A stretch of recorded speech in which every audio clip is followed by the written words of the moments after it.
Hello, everybody. Welcome to week 12 of the AI Evaluation Code. Hi, Matteo. How are you today? Not too bad, Margaret. Thank you so much for having me here today. Um, so today we have a very, very important topic, one that I'm actually quite a big fan of. So over the past few months, we have heard extraordinary things and extraordinary claims about artificial intelligence. Um, every time we discuss about artificial intelligence in general, you kind of see that little sparkle in everybody's eyes, right? We talk about transforming industries, increases in productivity. It will replace completely repetitive work. AI will create new business models. And yes, I would say much of it is true, but not everything. The reality and is that, and actually people don't necessarily talk about it, and they should, because many projects linked to AI actually fail. And it's not because of the technology. The technology was never an issue, but it's because organizations fail to prepare for it. They don't look at the structure. Tonight, we're going to be discussing one of the most important topics defining AI success, and we're talking about AI governance. Governance is basically the difference between experimentation and a real transformative project. What do you think, Matteo? Yeah, this is one of the topics that many people they like to avoid when it comes to AI. Governance is perhaps the least exciting topic in AI, uh, which makes it so important. Everyone wants to talk about tools. Everyone wants to talk about the new feature of a particular tool like ChatGPT, like Gemini, like Claude, but very few want to discuss really operating systems. Yet the business creating the greatest value from artificial intelligence are not necessarily those with the best technology. That's actually far away from the truth. They are those with the best structure. I always say, which tool should I use is the wrong question. The right question is, how should I organize my business so that AI can actually scale it? AI success is really a technology problem. It's usually a management problem. That's for me the defining statement here. Yeah, I entirely agree. And to be honest, every single business I've looked at in the past months, they basically all tell me the same thing. We've implemented AI. But Matteo, in reality, practically, what do they really mean? Yes, I've heard it so many times. We implemented AI, but then when you go deep into really what happened is that most often they mean that they purchase a software or they run a pilot. Nothing more than that, really. Or they've asked employees to experiment with AI tools, but that is not transformation. That is something completely different, which is called experimentation. So the challenge is the organization mistake activity for progress. That's one of the reasons why Gartner said last year that 40% of AI project will fail. They predicted this gap, this gap in behavior. Why is that? It's because AI requires changes to a number of things, requires reprofessionalization, changes to processes, changes to accountability, because again, you need to integrate AI into your business, decision making as well, because it actually makes decision making much higher quality in terms of requirement compared to when you don't have AI, because you now have something that really execute. So you got more space for high quality decision making. There's changes to skill as well. Let's not forget when you implement AI, you need to think about what skills you need in your business. Incentives as well, changes to incentive. Now, knowledge is no longer something that you need to chase or acquire. So you need to change the way in which you incentivize people. Leadership, because you need to learn two very big things. First, how to train AI. Second is how to cope with AI, because not many people know how to cope with the endless, for example, lead generation that you didn't have before, and governance as well. Now, governance, we know that even governments have started to what they've been at the center of this because governance is really fundamental with AI. Things can really go very, very bad if you implement AI in a business that is not organized, because AI can make the wrong phone calls to the wrong customer, the wrong tone, yeah, for example, so you can destroy relationships. So governance is fundamental. In all, can I tell you this, that without those changes, the technology remains absolutely disconnected from value creation. Absolutely. I think a lot of companies, what they end up doing is just layering tools, right? But they will never really look at their organization and how it should adapt. So basically, what we're saying is the technology does work. It's not a technological problem, but it's just the organization has never changed, has never adapted to make sure that it has the right structure and the right approvals and the right um, basically governance around it. Yeah, I can only agree with that. What we can see is that the business is behind the technology all the time. So the technology is there ready to serve, but the business has not prepared itself for it. Thus, to me, it's uh, it's um, it's a very fair statement.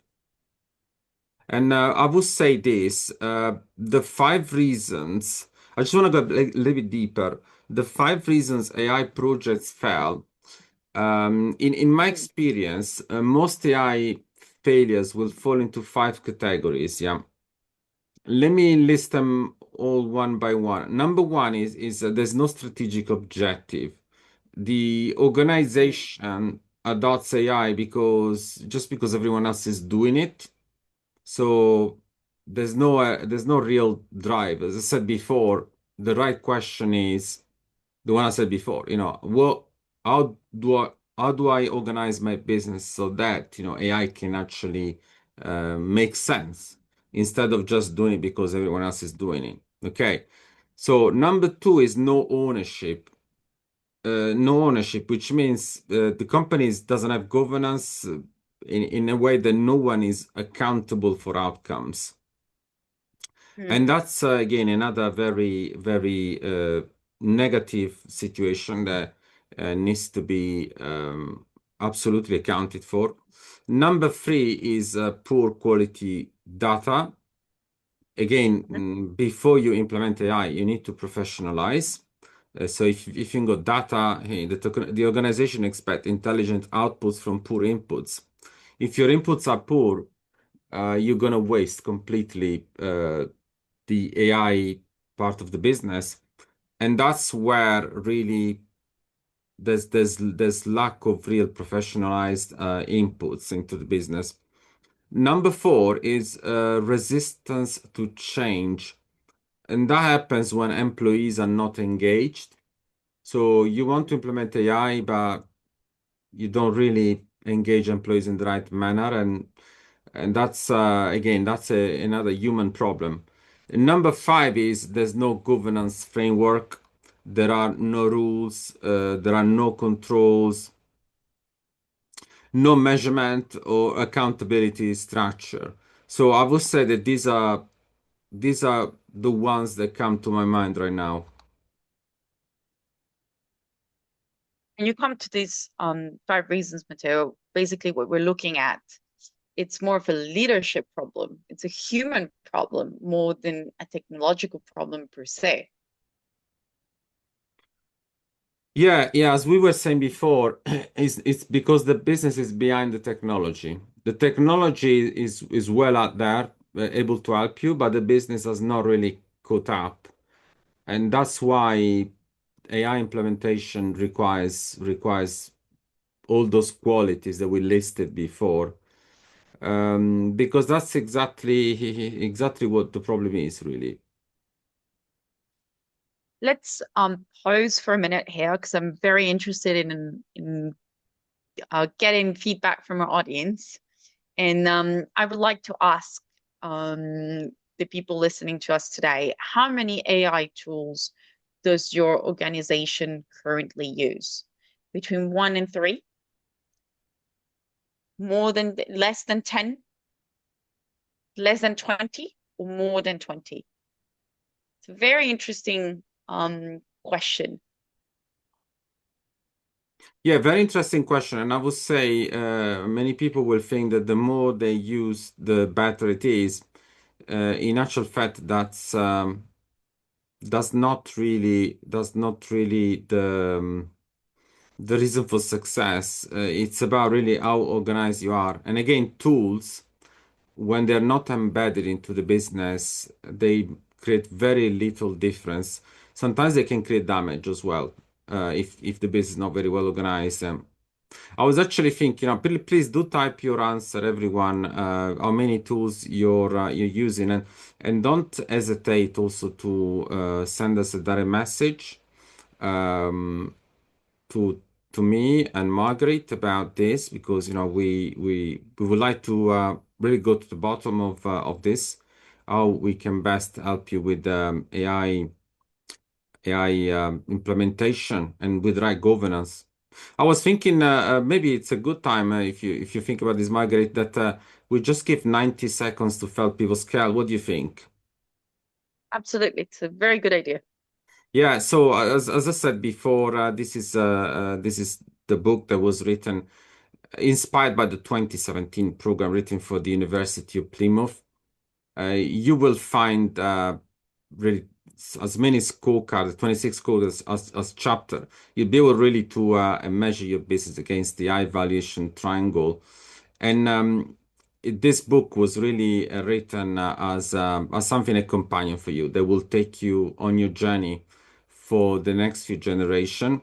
And so we can see you in about 90 seconds. And I hope you're going to enjoy this trailer.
So I wanted to ask a follow-up question to our audience interaction. How many of these tools are actually connected to measurable business outcomes? Because basically, this is where governance really begins, right? We're talking about accountability.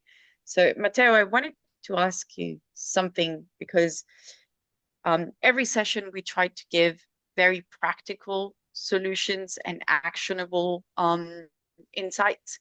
So, what does governance really look like? Yeah, good governance needs to answer quite a few questions when it comes to AI. I would say six questions. First question governance should answer is why are we implementing AI? You must have a reason for that. And you must have a reason that leads to a result, of course, yeah. Number two, who owns it? There must be somebody in your business who owns the successful implementation of AI. Number three is what outcomes are we measuring? In which way is AI making a difference to your business or is going to make a difference in your business? You always have to measure the performance of what you're doing. The question number four is what risks are we managing? Okay, so that's where you need to obviously think about not just what you're trying to achieve, but how you're making the business more investable. Because by managing the risk, you are indirectly already making the business more investable, a high valuation, and not only creating new revenue streams, by the way. The fifth question the governor should answer is how are decisions being made? Okay, because this is where there's going to be a big change with AI implementation. The way in which you make decision with AI is not the same as you used to do before AI. And I would say the sixth question to be answered is how are humans remaining accountable? Because this is where leadership, the subject that we spoke about in the last couple of weeks, needs to really step up because many people think, well, we're gonna erase all leadership because now we got AI. It's the other way around, absolutely. That's the biggest mistake we see happening. Humans remain accountable, and their accountability must be measured. So those six questions create really the foundation of what I like to call an AI operating model. So I think this is a very good guidance where you just provided, and it really gives our audience things to think about. And when we're looking at investors or banks or even during an M&A transaction, they will look into this. This is questions that they're going to look into, and it's not they're going to look for evidence. So it's something you really need to be prepared to answer and to show. Yeah, I can see obviously from your experience with M&A, you are experiencing this in a way that not many people are. So thank you for actually confirming this. Because my take is the investor are no longer evaluating whether a company uses AI, but they are evaluating whether AI is actually increasing enterprise value. What I was saying before is so you have to measure the outcome. That's exactly what I was talking about. And that is a completely different conversation. So investor, they need to see that you are AI ready. When you are AI ready, you are going to become investor ready quite soon by default. Let's say that AI-driven economies, they work like that. And we see this in all behavior, S&P 500 companies at the moment. Whenever they become more AI ready, they increase the valuation. People buy more shares of the business, that there is a pressure for the buying pressure for the business. So it's inevitable, whether we like it or not. This is why in the last couple of weeks, we've been talking about founder-centric businesses being exposed significantly to this because um, the more founder-centric you are, the less investable you are, and the less successful you're likely to be in future in AI-driven economies. It's a big, big subject. We would really like to invite founder-centric business who are listening today to understand the implication of what's going on in AI-driven economies. It's absolutely, I entirely agree with this. Now let's take different lens to this conversation, and let's have a look at the board. What are the questions that you think directors would be asking? Yeah, this is different level where board director, they should now be more educated about this, and they should ask certain question, like, for example, what business problem are we solving? So we need to be really pragmatic here. Yeah, it's not about creating more work AI. What processes will change? How are the risk monitored? Yeah, because AI brings a lot of risk with it, especially AI governance. Who is accountable? So they will ask this question. They will have to they repeat the question that we were mentioning before. What data is being used? One of the big changes with AI is that most of what's happening with AI is not on the balance sheet, on the financial statements. So when you go to a board meeting, the last thing they wanna get information about AI is financial statements. So it's important to really go much deeper. That's why finance professional, you're listening to us today. Bear this in mind, just presenting financial statement to the board and not expecting any question about data, about algorithm is going to be quite, it's not going to be sufficient, of course, yeah. The other thing that the board will ask is how do we maintain compliance? How do we stay compliant in AI-driven economies? Because it's very easy potentially to lose that aspect of the business. And what happens if the AI system produces incorrect recommendation? I was mentioning that before about AI potentially creating damages to your business. Without AI governance, you are going to create damage to your business. It's almost like a guarantee. So you must really have AI governance in your business when you implement it. And these questions really from the board separate governance from enthusiasm. Absolutely. I would even go further, and you mentioned it before, but accountability is not with AI, it's with the human. Humans end up being accountable of the input that they give and of the output.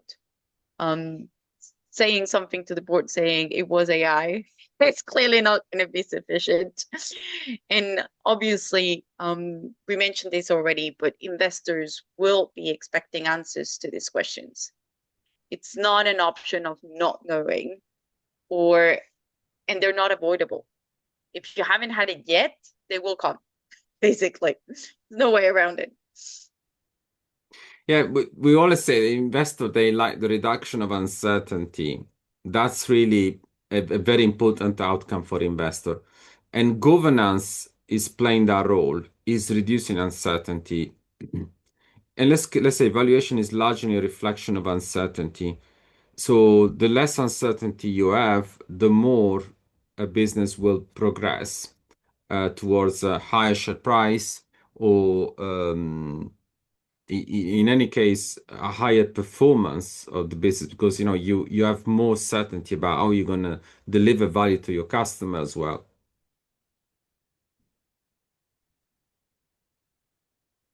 Absolutely. I think it's time for a second audience interaction.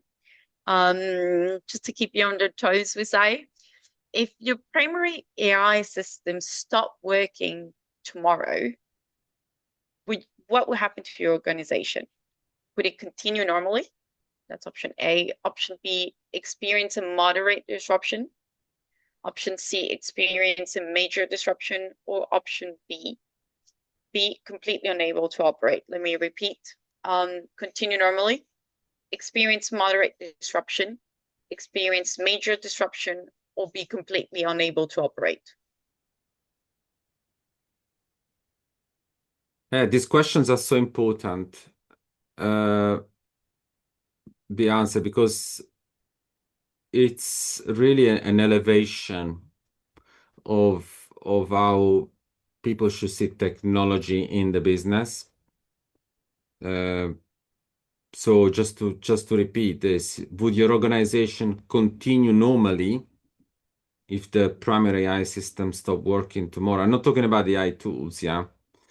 Once AI is embedded in your business, would your organization experience moderate disruption or major disruption, yeah, or be unable to operate altogether? So your answers really reveal how dependent your organization has become, and also the maturity of your governance structure. There's no right or wrong question. I think it's a wake-up call for our audience to really realize how dependent your business is, and it's important for you to be aware of it, so that you can implement the necessary changes, right? So, Matteo, let's take all of this discussion, which is obviously extremely interesting, but let's connect it with the high valuation triangle. How would that look? Yeah, the high valuation triangle, as we were saying before, is your grid,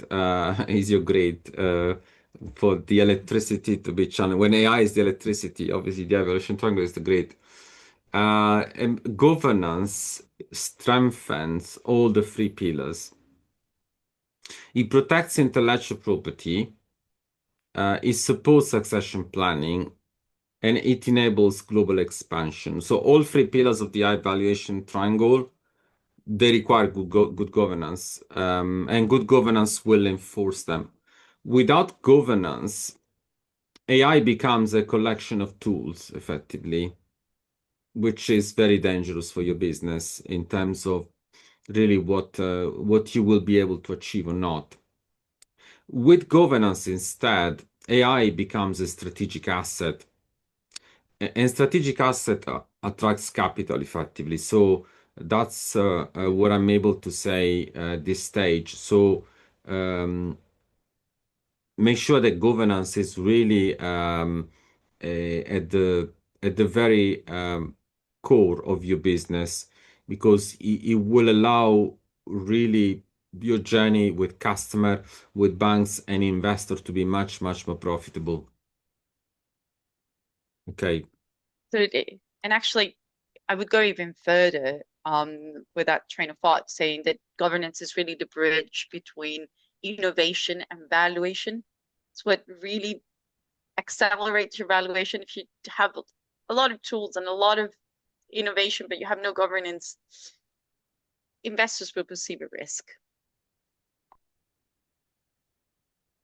Yeah, I could not agree more, because innovation is where all new ideas can create excitement. But governance is what create confidence. An investor will find confidence.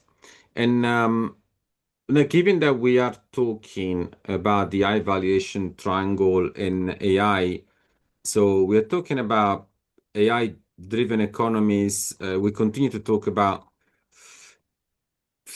let's call it three big shifts that are happening at the moment. Number one is the intangible economies. We live in intangible economies today. There's no question about this.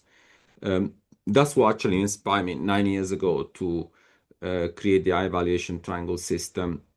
Number two, AI. AI is obviously influencing the intangible economies, because now AI is playing a big role in these economies. And number three, private capital is exploding like it never did before. Never happened in the history of the humanity that 10 extra trillion dollars would come to invest in businesses in a short period of time, which is just 48 months, until 2030. So we're in the middle of this. So this matters so much today, and that's why we created the 12 outcomes in 49 days. Those 12 outcomes, are they are going to be the answer to many of the questions you're going to face from banks, from investors, and from customer. What big answer you're going to get in terms of from the question you're going to get from all these people? The first of all is what do you own? Okay, so that's the first big thing that you're going to be able to establish. The second is how does it transfer value? And the third one is how does it scale? So three big questions to be answered with these 12 outcomes in 49 days. We would like to invite you to fill up the scorecard that we gave you. It's a free scorecard. You're gonna receive a free diagnostic. The free diagnostic is going to tell you your position against those 12 outcomes. And it's going to be a meaningful step towards answering those questions. Again, those questions, I would like to repeat this because it's very important. Number one, what do you own? Number two, how does it transfer value? Number three, how does it scale? Okay. Um, Obviously, the question to be answered will be more than 77. So I'm kidding, of course, but they are designed to create a diagnostic that will give you that very meaningful answer. And once you fill up the scorecard, we'll be able to get back to you and tell you how these 12 outcomes in 49 days can help you. And Margaret, with your experience, obviously been through all these 12 outcomes and you've seen them play in mergers and acquisition activity as well. Absolutely. They're crucial, and they change the way you look at business and the potential of your business. So I would honestly really encourage you to do the scorecard. It is a wake-up call, and you could really benefit no matter which stage of your business you are. It's a really useful tool. So if you have any questions, please do not hesitate to reach us. I know Matteo already said that before, but I repeat it. Tonight we discussed one of my favorite topics, but it's also one of the topics that most organizations unfortunately overlook. And it's not because it's unimportant, but it's because it's less visible, maybe less trendy, less flashy. But governance is actually what makes the difference between success and failure. So it's something crucial that you need to consider into your business. Yeah, I would say this, the business that win in the AI economy will not necessarily have the most AI. They will have the best AI architecture. And architecture always beats improvisation. Remember, AI is the new electricity, as many people say. But also remember that when people invented electricity, it caused fires, it caused injuries. People died because it was not used properly. So electricity without a grid create chaos. That's why the AI valuation triangle is your grid. So thank you so much, Matteo, for all this insight, for taking the time to joining us today. Thank you, everybody, for joining us, and we'll see you next week. Thank you.